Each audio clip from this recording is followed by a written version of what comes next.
Hi growers, it's Hannah. Today we are going to jump into chapter 6 of Cam Jansen and the Mystery of the Gold Coins. Let's see what happens with Jimmy. Jimmy who? Both police officers asked Mr. Collins. I told you that when I moved in. I had new locks and an alarm put in. Well, Jimmy works for the locksmith. Jimmy worked here for almost a week. When he finished, I brought him all these coins. I thought they'd be safe here. Where does Jimmy work? What's the name of the locksmith? The policeman asked. He works for Lenny at Seaside Hardware. It's in the Hamilton shopping mall. If you'll come with us, the policewoman said to Cam, Eric, and Mr. Collins, we'll go there and see if we can find Jimmy. Cam and Eric got into the back seat of the police car. Mr. Collins locked the front door of his store, set the alarm, and then got into the back seat too. The policewoman drove the car into the shopping mall parking lot. She parked it in front of the Seaside Hardware store. Cam, Eric, Mr. Collins, and the two police officers went inside the store. Tools and garden supplies filled the front of the store. In the back, behind a counter, there were rows of keys hanging, and a bald man wearing a blue shirt stood there. Along the side of the store were books, magazines, and candy and soda machines. The policewoman whispered to Cam, Eric, and Mr. Collins, "Do you see Jimmy anywhere?" Eric pulled on Cam's sleeve and pointed. Someone with dark hair and eyeglasses with red frames and buying something from one of the machines. "That's him," Cam whispered to the policewoman. "Yes, that's Jimmy," Mr. Collins said.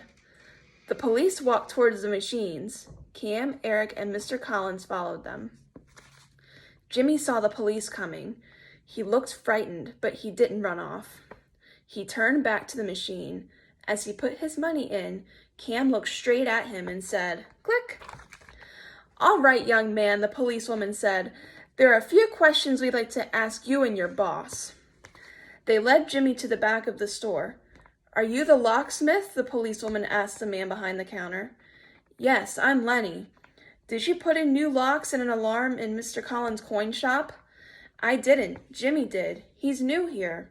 It was his first job alone, but I checked his work. He did a fine job." "Well, the store was robbed. 2 gold coins are missing, and these 2 children saw Jimmy leaving the store when it should have been closed." "I didn't take any coins. You can check me," Jimmy said. Jimmy took a pen, a few coins, and some dollar bills from his pants pockets. He put them on the counter. Then he turned his pockets inside out and said, "See, I don't have any gold coins." Eric pointed to a red plaid jacket hanging behind the counter. "Can we check your jacket too?" Cam asked.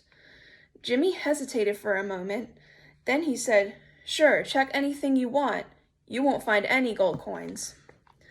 Lenny handed the jacket to the policeman. The policeman emptied the pockets. He took out some tissues, chewing gum, and a large ring of keys. The policewoman picked up the keys. "What are all these for?" she asked.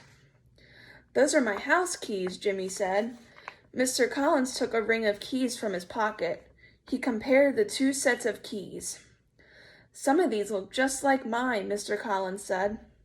Lenny compared the keys and said, "Some of these are the same." "All right, Jimmy," the policewoman said. "You'll have to come with us and answer some questions."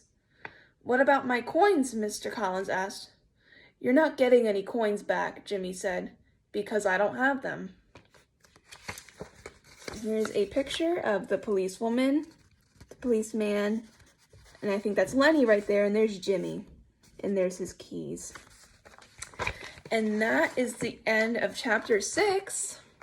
Stay tuned to find out what happens in chapter 7. See you later.